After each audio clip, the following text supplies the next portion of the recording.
It is not my custom to pre-plan the passages of Scripture that I will be preaching during the course of time. That's not my style. I know there's others that do. I know there's some men who lay out, the course of the year, every passage they're going to preach on, but that's never really been my style. My style is to just go with the flow. Just move along from passage to passage. I mean, sometimes I look at a passage and say, well, that'll take a couple of weeks, and it winds up taking 5. And then there's other times where I look at a passage and say, well, I can finish that in just one. So I don't really pre-plan. Therefore, any particular Sunday, the passage of that particular week is simply the providence of God landing on that particular day. And there's no better example, I think, than the providence of God than what we've hit on this morning as we come now in our trek through 1 Timothy to 1 Timothy 3:14-16. I don't think there's a better passage that the Lord could have in His providence and wisdom given to us to look at this day on a first Sunday of a new year. As we start into a new year of life, the beginning of this new year, I think this is a tremendous passage for us to look at. First of all, it's the beginning of a new thought. Now, I'll put a question mark there because it's not really a new thought at all, but it is somewhat of a new thought. There's a clear distinction between verses 13 and 14. And this new thought will continue into chapter 4. In fact, I've often argued that if we could go back and redo the chapter breaks, this would be an excellent place to make an adjustment. Chapter 4 really ought to begin here, because the thought of chapter 4, verses 1 to 4 and 5 is really a continuation of the thought of 3:14-16. So it's a new thought continuing into a chapter. So as we're a new year, we start a new thought, we go in a new direction. But at the same time, it is also an excellent passage for reviewing what we've already come through. Because in a large sense, what Paul will do here is he will restate what he has said again and again and again through the course of the book. So in other words, he's going to say what he has been wanting to say in terms of the importance of this letter that he's writing to his friends. So we could call this a review. We could call it a continuation of what we have seen so far. But probably the most important value of this chapter, of this pericope to this particular Sunday is the fact that this is a tremendous statement on the importance of the church, especially as we consider our commitment and our confession to this Jesus in a new year. Right? I mean, someone pointed out in Sunday school today that at this particular point in the year, all the gyms are full and the salad bars are full, right? And the churches are full too, okay? Because everybody's done with the holidays, it's time to go back to church. And so this is a starting point for many people to rethink, okay, what am I going to do about church during the course of this next year? This is a tremendous statement on the importance of this institution, especially as we consider how to spur one another on, as someone said, to hold fast our confession and our commitment to this Jesus. It's a tremendous passage for us to consider that. It's a good passage to reconsider the importance of the church as a central aspect of our existence. To reconsider the church not just as something that we do, not just something that needs to be done, but a place that we find an anchor in the midst of uncertainty. In a world in which we don't have a clue what it will look like in 365 days. We don't know what it's going to look like when we celebrate Christmas 2019. What we do know is it's probably going to be much worse than what we know now, right? Given the trajectory of things. The church then is a central aspect of our existence and an anchor in the midst of this uncertainty, and that's what Paul will give us in this phrase. Let me read then to you these 3 verses. I hope to come to you soon, but I'm writing these things to you so that, if I delay, you may know how one ought to behave in the household of God, which is the church of the living God, a pillar and buttress of the truth. Great indeed, we confess, is the mystery of godliness. He was manifested in the flesh, vindicated by the Spirit, seen by angels, proclaimed among the nations, believed on in the world, taken up into glory. The key word of this passage is the three-word phrase, Mystery of Godliness. Thus you'll notice the title printed in your bulletin. This is the hinge phrase of the passage, the mystery of godliness. What comes before it, what comes after it, is the axle or the hinge upon which this entire passage swings, and I will give you a definition of that in a moment. First of all, Paul, you will notice, makes a personal comment here, doesn't he? He injects into his writing a personal comment. I hope to come to you soon. And we can draw a number of conclusions from just that little phrase. We can step back from the letter and we can see some things going on here just from these few little words. We can deduce that Paul feels free, at least for now, to visit churches in the original area of his missionary work. You remember the original work of the original missionary effort that he did prior to his imprisonment in the book of Acts was throughout Greece and throughout Macedonia and throughout Asia Minor. All right, and we know, of course, that Ephesus is seated there as the great cosmopolitan city of Western Asia Minor. And so we can deduce from what Paul says here that he feels free to move around amongst these various places. Now, we don't see the same thing in 2 Timothy. In 2 Timothy, there's a very different perspective from Paul. He does not feel that freedom any longer, but at least he does now. And you remember in chapter 1, we learned that Paul probably wrote this letter from Macedonia, probably from Philippi. He probably had gone back up there to a church that he loved greatly, writing back to this church to instruct his friend. But it seems likely that he feels free to be able to move around. But secondly, from this phrase, we can also deduce that Paul was planning to return to Ephesus. Okay, I mean, he says so. I hope to come to you soon. Given how much time and effort that he had put into the church at Ephesus, it is likely that he planned to return there to continue what he had started, the instructions and the training. I mean, there's no way you can read 1 Timothy without coming to the conclusion that Paul considered the church important enough to write a letter to Timothy to say, do these things, establish the leadership that is needed in order for this church to be successful. So it's clear by writing this that Paul is saying, I want to come back and continue what I left off with. I want to continue the work that I had started there. Paul had left this Timothy there. Now, this is not to imply, by the way, that he didn't think that Timothy could be trusted. It's not to imply that at all. Quite the opposite, I think. He's entrusting Timothy to do this work and to carry on until he gets there. That's why he says, if I'm delayed. Okay? So he doesn't distrust Timothy, but I think Paul yearns to get back to this place. He'd spent a lot of time there. He knew the people there. He had done a great deal of work there. He knew of the problems that were arising there, and I think he wanted to go back and put some more effort into that place. But the third thing that we can also glean from this phrase is that Paul considered the situation at Ephesus critical. Thus, he wanted to finish what he was doing elsewhere and get back there soon. And I say that in contrast to the previous sentence because Ephesus was the center, you remember, according to Revelation 2 and 3, the center of a number of churches. And so Paul may be thinking to himself, what happens at Ephesus is going to quickly filter out to these other churches.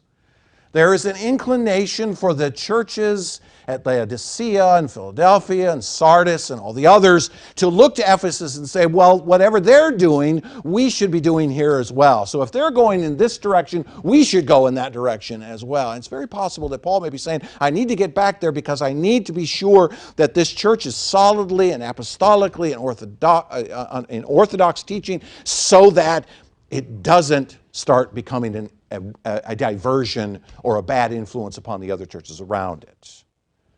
So we can see a number of things that Paul implies by saying this. And we can also see where Paul is headed in the phrase, but I'm writing these things to you so that. All right, so he's given to us the whole reason for the letter in that one phrase. He gives the whole reason. Paul is about to give the reason for the letter. He's about to be explicit in why he is writing. Now, not that Timothy or us, as we've studied the book, would have any doubt as to Paul's intentions so far, right? I mean, being now almost 3 chapters into the book, it's obvious where Paul is going. It's obvious what he thinks is important. It's obvious what he wants Timothy to do. It's obviously what he wants the church to do. So there's no doubt in our minds, but Paul is going to be explicit here. So I think he pauses for a moment to write this phrase in order to say to Timothy, let me make sure that you know what I'm talking about here. Let me make sure you understand what I think is important. Now, verse 15, part A, he says, if I delay, he says, I'm writing these things to you if I delay, so that, all right, here's the kicker. Here's where he pulls the trigger. So that you may know how one ought to behave in the household of God. Now, here's what I'm going to do with this verse. I'm going to flip it upside down and exegete the bottom first. Okay, what does Paul mean when he says the household of God? What is he referring to in that phrase? The word that he uses for household is the word oikos. It's a very common word in the New Testament. It means house. Sometimes it's used to mean temple. It means family in some cases. Sometimes it means lineage. Here, Paul uses it as a euphemism for the church. Okay, he uses it as a euphemism for the church. And I'm choosing the word euphemism on purpose. He's using a word which is designed to take the starkness of the word church and uses it in a slightly less stark way in order to say, let me make sure you understand the value of this thing which we call the church. For Paul, it was another way of referring to the church, and it was common to Paul's writing. Paul uses this phrase, the household of God. He has used it in other places. Galatians 6:10, for example, he calls the church the household of God. He also does so very prominently in Ephesians 2:19. So to the very church he's writing to here, he's already written a letter using that phrase. You are the household of God.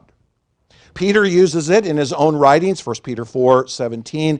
And then even in this book earlier, Paul alluded to this concept of a household. You only have to go back to verse 5 of this same chapter when he speaks about someone not knowing how to manage his own household. How will he care for God's church? And remember, we talked about the fact that the elders are to manage their own household well because that's what the church is. So this is a common thing to Paul. In fact, Paul will even go on, even in this sentence, to clarify what he means, right? He says, you may know how one ought to behave in the household of God, which is the church of the living God. So he immediately tells us what he means by household of God. It's also another way of referring to the church, emphasizing a specific aspect of it.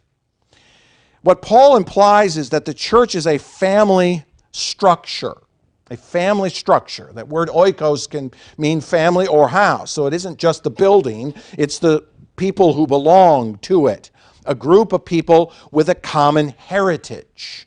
A group of people with a common heritage, a common ancestry. Now, obviously, we look around the church, we go, well, we're not all of the same physical ancestry. We're not all the same bloodline. But from Paul's perspective, he sees it as a household in which we have the same ancestry in Christ. We have been made brothers and sisters by virtue of faith. Therefore, all who belong to this household belong to the family of God.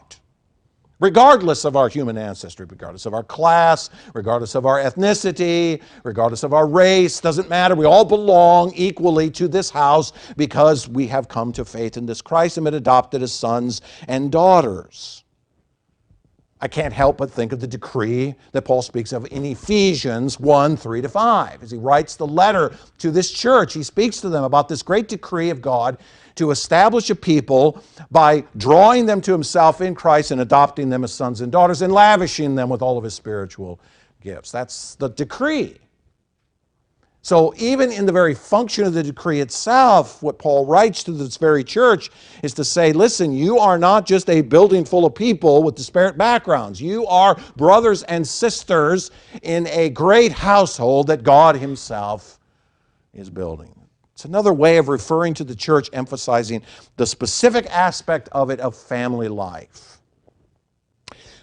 But it's also another way of referring to the church as the very dwelling place of God.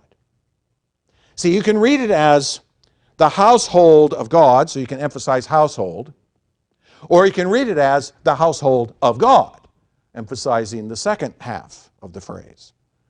In other words, you can see in this phrase the idea that Paul considered the church to be the very dwelling place of God himself. You remember when Paul wrote to the Ephesians, he wrote to them about this idea of God building a great temple being constructed out of the stones of individual believers. Remember Ephesians chapter 2 and verses 19 and beyond, he says, "So then you are no longer strangers and aliens." Now remember, he's writing this to the very church he's writing to here. You are no longer strangers and aliens, but you are fellow citizens with the saints and members of the household of God. Notice the phrase.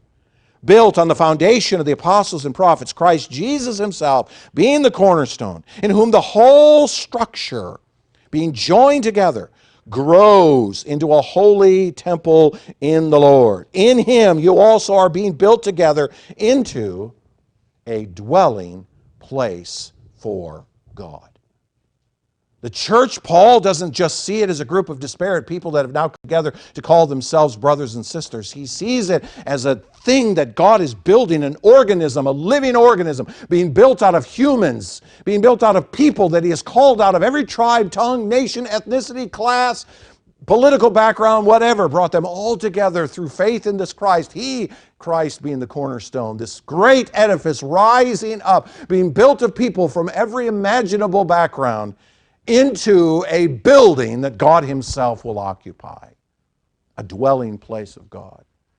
The Spirit of God already dwelling in its midst by virtue of dwelling within all who belong to this Christ and thus dwelling in this great building. The household of God, brothers and sisters side by side in the family of God with Christ as our elder brother, but also a great edifice growing up for God to dwell within. You see, when Paul thinks of the household of God, which he then calls the church of the living God, where does God live? He sees it not as an institution or some sort of place or a building. He sees it as a group of people that Christ himself has called together out of the world to himself by faith, and joins them together in an unbreakable bond, mortared together, if you will, as bricks in the walls of this great temple. So Paul thinks of it as a household, he thinks of it as a family, but he thinks of it also as a great dwelling place of God. So he says, listen, I'm writing to you about this thing called the church, and I'm writing to tell you how you ought to behave in it. What does it mean to be a part of this thing? What does it mean to be a part of this ecclesia, this called out group? What does it mean to behave in there? When Paul speaks of this word behave, of course, he's using a word that we all understand. We say it to our children all the time, behave yourself, right? We know what this means, right? To behave is to choose to live, to conduct oneself. But the word in the Greek has a very interesting lexical definition. It means to move back to a point. To move back to a point. What point? What point? Move back to a point. What point? The point where you're supposed to be. See, misbehavior is to move away from what you're supposed to be and supposed to be doing, right? When your parents tell you to do something, you do that, you're standing on the point you're supposed to be. But when you decide not to, you move away from that point. That's what the word means, to move away from a specific point of contact. What Paul is saying is here, this is how a believer, okay, let's be sure we understand. He's talking about people who belong to this household. There's no doubt of that. How a believer, how a follower of Christ should choose or move back to a proper connection and standard of conduct in relation to others in the household. What does it mean to be a part of the church? What is the point at which my connection, my relationship with this temple, this household of God, what is that point that I'm supposed to be standing on? Okay? So let me rephrase it a little bit differently. Let's put it this way. This letter is instruction from Paul about how followers of Christ are to understand three things. Number one, what the church is. Number two, how one is connected to it. Sorry, four things. How one is connected to it. Number three, how the church operates, how this organism, this family, this household operates. And then finally, how one is to behave in relationship to others in the church, to other believers. What the church is, how one is connected to it, how it operates, and how one is to behave in it. That's the fundamentals of what Paul is going after. But it is that first thing that will occupy Paul's thinking throughout the rest of the paragraph, and dare I say even throughout the rest of the book. What is the church? If I might resurrect a term I haven't used in a while, this is an ontological discussion. What is the church?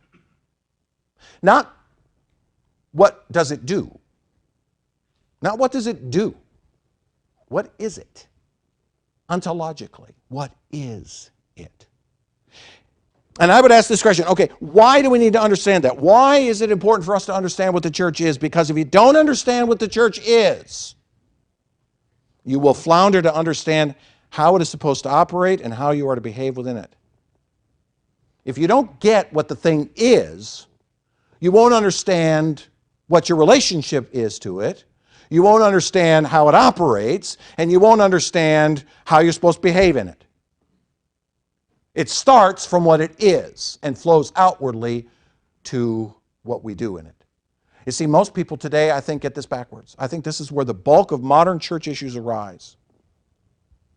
The bulk of modern church issues can be flipping this over and saying, the church is this that we do, and this that we do, and this that we do, and this that we do. And nobody ever comes back and asks the question, but what are you supposed to be? What are you? What is this thing that you call Fifth Third Baptist Church of such and such a town? What is it? What is it? So often we spend our time talking about what it does rather than what it is. And that's where Paul goes here. Because for Paul, everything starts with an understanding of an ontological reality. Have you figured this out yet? Has this dawned on you yet? That when you read Paul's letters, no matter which one it is, he always starts with this idea of something that is before he talks about something that does. It's always about the is for Paul. It's always about what is substantively defined as something before he gets ever to what it ought to be doing. I think I called that an indicative imperative structure, didn't I? Where Paul talks about what's indicative first before he ever gets to imperatives. Because that is in fact the essence of the Christian faith. You must understand first who you are before you can ever come to understand what you ought to do. And what's the first thing we have to understand about ourselves? We are, come on, you can say it, it's all right, sinners. That we are dead in our trespasses and sins. That's what we are. You've got to start there, see. Now notice how most people don't start there. But that's where Paul always starts. So what Paul says is, I want to write to you so you know how one ought to behave in the household of God, which is the church of the living God. And then he goes on to describe it as a pillar and buttress of the truth. This phrase, pillar and buttress, is another way of saying that the church is the repository of truth. The repository of truth.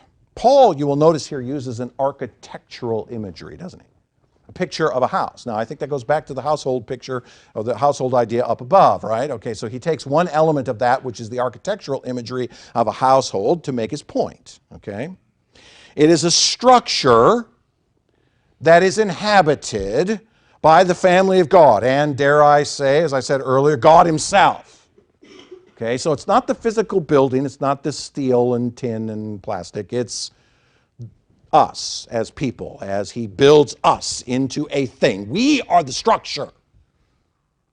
Unfortunately, as humans, we need a roof over our heads because apparently in this part of the world it rains. So we have to have something over our heads. But he doesn't look to the building as the structure.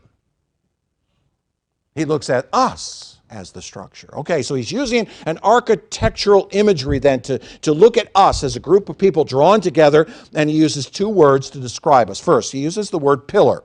A pillar is a support structure, right? A pillar is a thing you put up in order to hold up the building. It's a fundamental part. It supports the framework. For those of us in the construction business, we would call it a load-bearing wall, right? It's a thing that holds up something else. It's a pillar.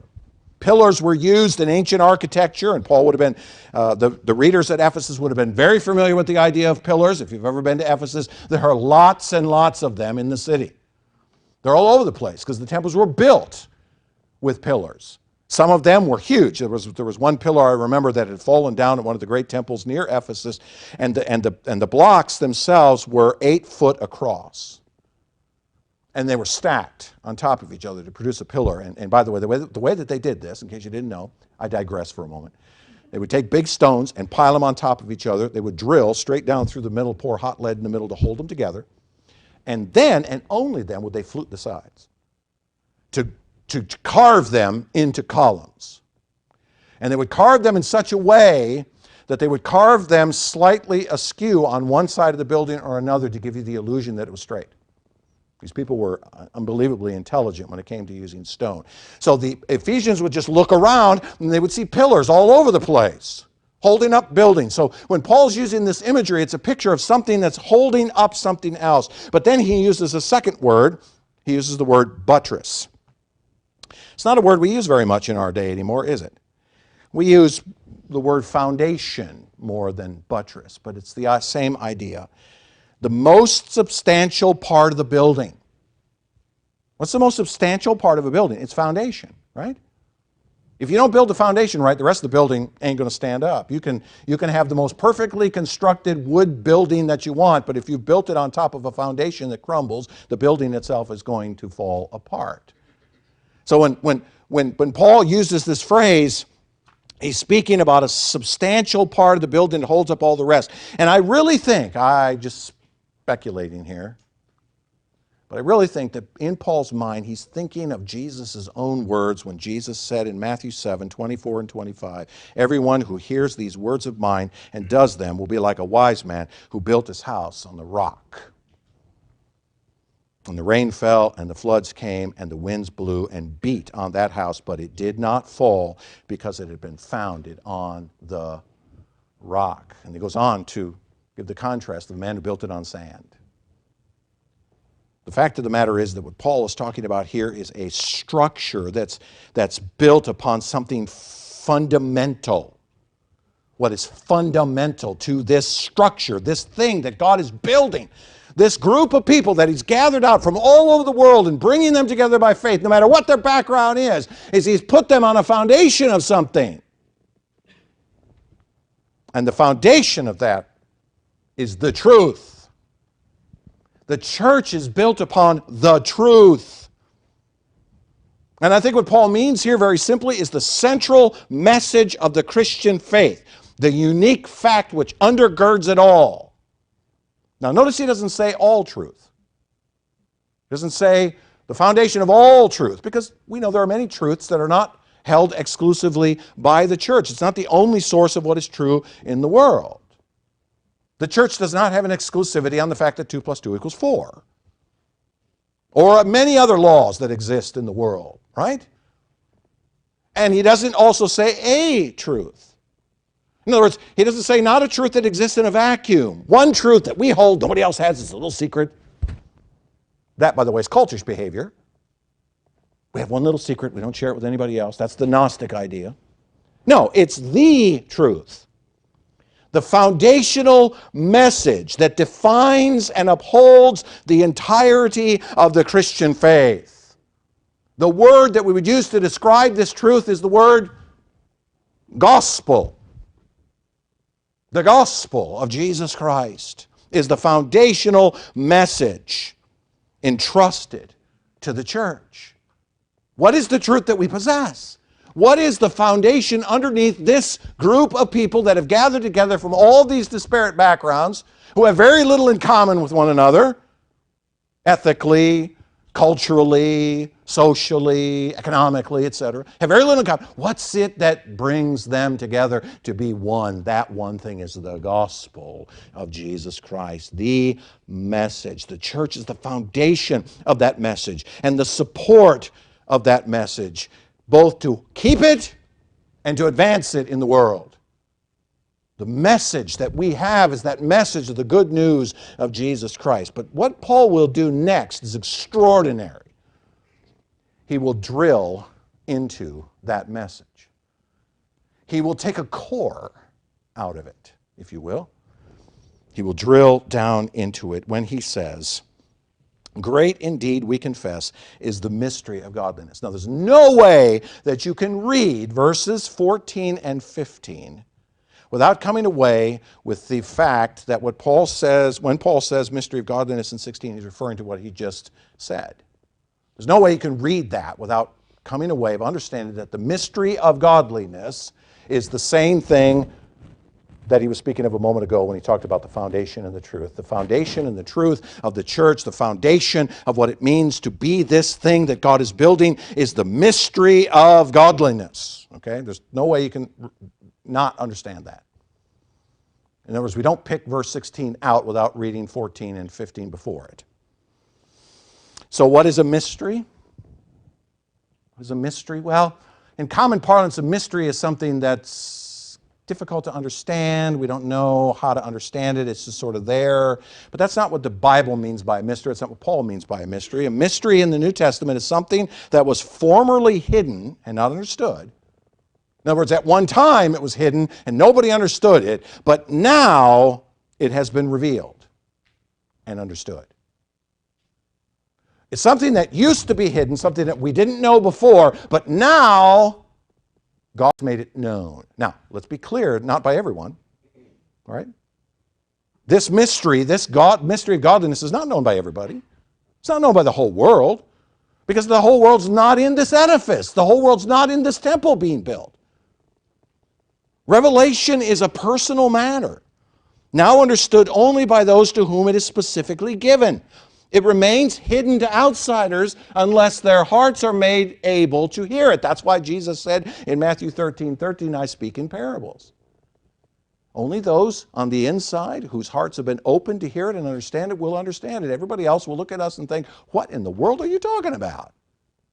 And that's how the world responds to the gospel. Most people look at, "What are you talking about?" As Paul will say elsewhere, the gospel of Jesus, the cross of Christ, is foolishness to the world. They don't get it. They don't have a clue what it's about. That's the idea. It's something that's been revealed that used to be hidden. But it's a mystery not just in some general sense, but a mystery of something specific, the mystery of godliness. And I think what Paul means by this is the revelation of what God is doing through Christ in the world. Now notice this word mystery was used earlier in this book. I had you pause, you remember, at chapter 3, verse 9, when Paul was talking about deacons, and he said they must hold the mystery of the faith with a clear conscience. The mystery of what? The mystery of the faith. The mystery of godliness, the mystery of faith are synonymous ideas in Paul's writing. Paul is using this similar expression here to speak of God's plan to bring a people into intimate relationship with himself. This plan of God is now revealed. It's now made known. The world can now know that God had a plan from before the foundations of the world to look into a sea of rebel sinners, a people who hate him from coast to coast, and say, "I'm going to save some of them. I'm going to rescue some of them. I'm going to send my Spirit into them, and I'm going to preach through the means of men like this guy the gospel, and they're going to hear it. Their hearts are going to be opened. Their minds are going to be made new in this, and they're going to hear it, and they're going to respond. They're going to believe in this Jesus. God is bringing people into this intimate relationship with himself, bringing him to himself as sons and daughters, adding them to the edifice that he's building, brick by brick, person by person.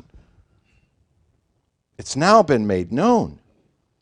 How he draws a people into godliness is now known.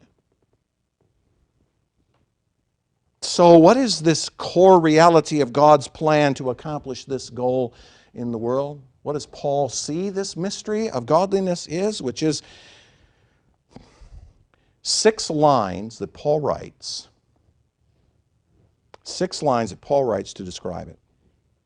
By the way, the rest of verse 16 is probably an early hymn or creed spoken in the church. In the primeval church, this was probably one of the first confessions or creeds or even hymns that was sung in the church. Okay? Notice your Bible probably has it in poetic form, which would indicate this to be true. In line 1 it says, "He was manifested in the flesh." That this plan of God was manifested, was revealed, was made known, became apparent. This plan of God was manifested how? In the flesh. The plan of God, literally given flesh and bone. Some translations use the word he, translated as who, rather than he. Meaning that this is a speaking specifically of the plan, not necessarily the person, but the plan. What is the plan? The plan of God to reveal to this world His intentions. It was revealed. How was it revealed? In the flesh. When this Jesus came, He came as the incarnation of the Son in order to make known the very plan of God. The foundation of the church is God's plan revealed in the human person of Jesus Christ. God Himself entering into the world to live and die as one of us. You understand how utterly strange that sounds? Now, you and I, it doesn't sound so strange. We take it for granted. Oh yeah, God came into the world. But to the average person living out there in the world who doesn't believe there's a God, the idea that God Himself would enter into creation is beyond comprehension. That the Creator would enter into His creation is beyond comprehension. Remember, the default religion of today is something called deism. The idea that God is separate and distant and unconcerned with this world. And if the default religion is deism, the idea of God actually entering into His creation to join Himself with flesh and walk around amongst us and speak to us is beyond comprehension. But it is at the very core of the plan of God. How did God intend to accomplish His decree? Answer, by entering into His own creation. Entering in by becoming as a man. Line 2. This one is vindicated by the Spirit. Some translations use other words than vindicated, but vindicated is the right word. This revealed one is vindicated. What does vindicated mean? It means shown to be the one. Shown to be the one. Vindicated by the Spirit. Shown to have been truthful. Shown to have been the Son of God. Shown to have been the incarnate, revealed plan of God. How? The resurrection. His rising from the tomb establishes forevermore that what Jesus said was true. You don't walk around Galilee for 3 years and say, I'll be crucified and then rise again, without that having some meaning. I make such a claim, I'm a nutcase. Jesus makes such a claim, it becomes truth, because it actually happened that way. He's vindicated. God raises His Son from the dead to say to the world, see, I told you.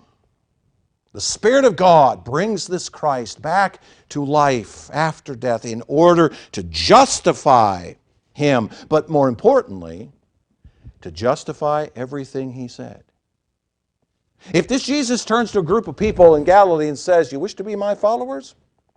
Take up your cross daily and follow me." When he comes back from the dead, do you think those words now have import? Ooh, better listen to that, because he actually came back from the dead like he said he was going to. So maybe the rest of what he says is also valid, you see? The foundation of the church is the objective reality that this Jesus rose from the dead, making his words and his works truthful and applicable. Not just truthful, but applicable, which leads to line 3. This raised one was seen or witnessed by heavenly angels, by a heavenly audience of angels. Now, I think that this is a reference, a veiled reference, to the concepts of Ephesians 1:20 and 21 and 3:10. Remember back in that book we talked about God's plan being witnessed by a heavenly audience as the Christ is raised and seated at the right hand of God. There's an audience God has established in the heavens to see these things. It's an angelic audience. What is it doing? It's watching God do these things. And what does God do? See, I told you. See? Watch this. Watch this. See him? He walks out of a tomb. See? There's my glory. The audience is witnessing it. This is what I think he means by this. Which means that the foundation of the church is that this raised one has been exalted above every other authority in heaven and on earth, and the church is the instrument of his power. What is this audience viewing? This audience is viewing a Christ who has been raised from the dead and seated at the right hand of his Father, who possesses all authority in heaven and earth, and says, guess what? I will build my church. Not out of bricks, out of people. That's the central message, the foundational message of the church. This Jesus has been exalted. He's been witnessed, seated upon his great throne of heaven by this angelic audience, which leads to line 4. And in many translations, you'll notice how it seems to have a slightly different form in the next half. Proclaimed amongst the nations. This powerful one is now proclaimed among the nations. What does that mean? That this plan of God, revealed and vindicated in his Son, is now the message to go out to the uttermost parts of the world. Okay, this is the key part of this entire phrase, this entire little poem. Proclaimed among the nations. The message of the church. Now hear me on this. Listen. The message of the church is Jesus himself. That's the message. The primary message of this edifice that God is building, this people that God has brought together in this plan, in this Christ, is him. Him. Not you. Not me. Not us as a group and what we might accomplish. It's about him. It's always been about him. The church's primary vision is him. The foundation of the church is the message of Jesus himself, the good news that the plan of God has been fulfilled in him for all eternity. It's not fulfilled in us. It's fulfilled in him. We belong to him. We were having a discussion about this even in Sunday school this morning, that the primary goal isn't for us to just go to heaven when we die, get a crown and a mansion in the street of gold out front. That's not the goal. The goal is him. The goal is him. The goal is about seeing him. The goal is about coming before him. The goal is about worshiping him. The goal is about recognizing that he is more than anything else. In fact, if we read the New Testament carefully, when he gives us a crown, what do we do with it? We pitch it at his feet and say, oh, this is yours. Because it doesn't matter about me. It matters about you. He was manifested in the flesh. He was vindicated by the Spirit. He was seen by angels. He is proclaimed amongst the nations. And then as you go to line 5, Paul says, this saving one is believed on in the world. See, the plan of God is working. The plan of God is accomplishing the goal. The faithful one, the saving one, I should say, is believed on. He's being trusted by many. The church is made up by definition of those who have put their trust in this Christ, believing that he has made them a part of God's decree of redemption. We don't join the church to try to satisfy God. We join the church because we belong to this Christ. We're part of a body of people who have one thing in common, and that one thing is him. I got nothing else but him. The foundation of this church, then, is the call to faith in Jesus, to a radical trust in his completed work of salvation, and away from all other forms of self-righteousness. The primary message of the church is, you want to be a part of us? The only thing you need is him. Don't come with anything else. Don't bring anything else. Just come with him. Because that's what it's all about. It's about him. And then the final line, line 6. That faithful one is taken up in glory. Now, this is a problematic phrase if you are trying to read this hymn chronologically. Because what's your assumption about taken up in glory? Oh, that must be a reference to his ascension, right? Problem is that the previous two lines are after his ascension. So I don't think Paul is attempting here to be chronological. I don't think he intended to be in strict chronological order. It's not about the assumption of Jesus. Rather, this is probably Jesus being lifted up, if you will, to his final place in which he possesses all glory and honor due to his obedience as the incarnate one. The one who finally completes the work of the Father in his decree to draw all the elect from every tribe, tongue, and nation together. It is at that time when the glory of God will be revealed. Doesn't Paul say that in Romans 8, where the creation is groaning, waiting for the revelation of the sons of glory? This is what I think it means. Jesus is taken up in the sense that he is lifted up to his final place of possessing all this glory and honor. The goal, then, of the church is not only for us to worship him, but for him to be established in our midst as full of glory in every sense. The foundation of the church is the glory of Jesus, the reality that he receive all honor and majesty as the church fulfills his purpose in the earth, to call the elect unto him. Our preaching and teaching and evangelism and ministry and prayer has nothing to do with us. It has to do with establishing him in all the earth.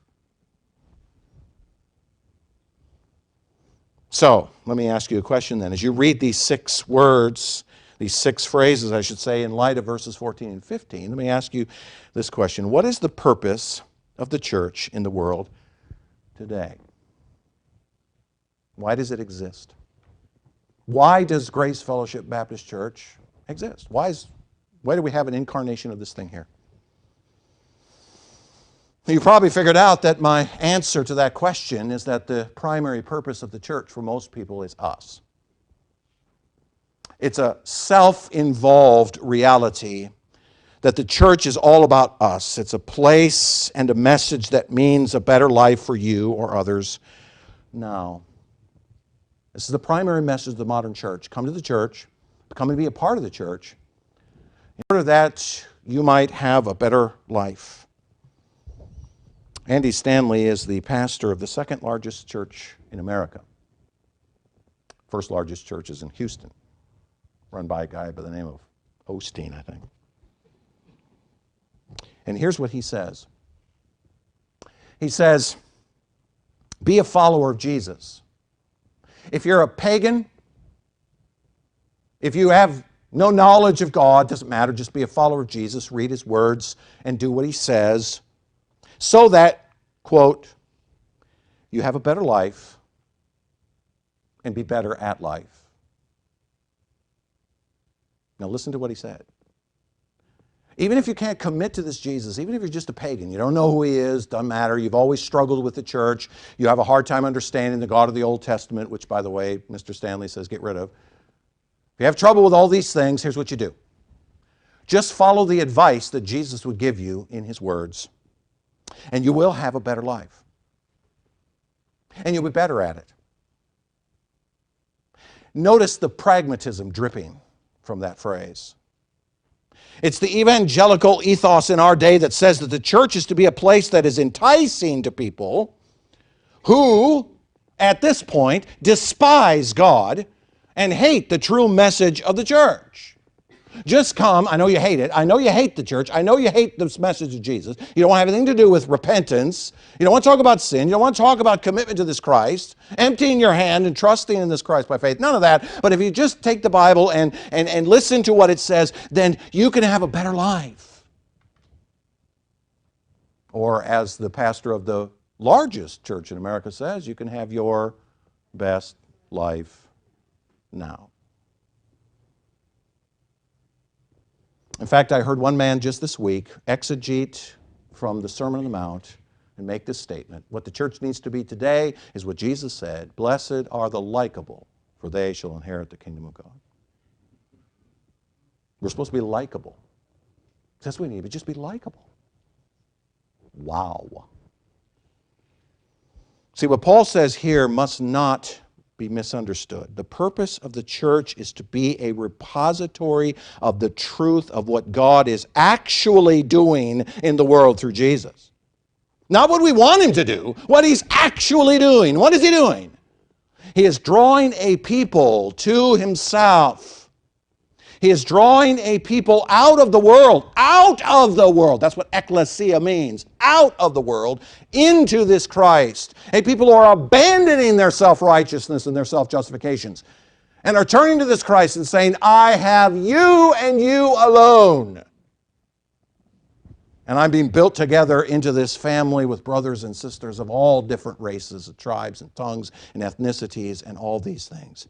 The church is to be the repository of that message. And the church, if you've listened to the first 3 chapters of the book, the church is to be inculcating that truth in the minds and hearts of His people so that they behave, His word, as those entrusted with the message.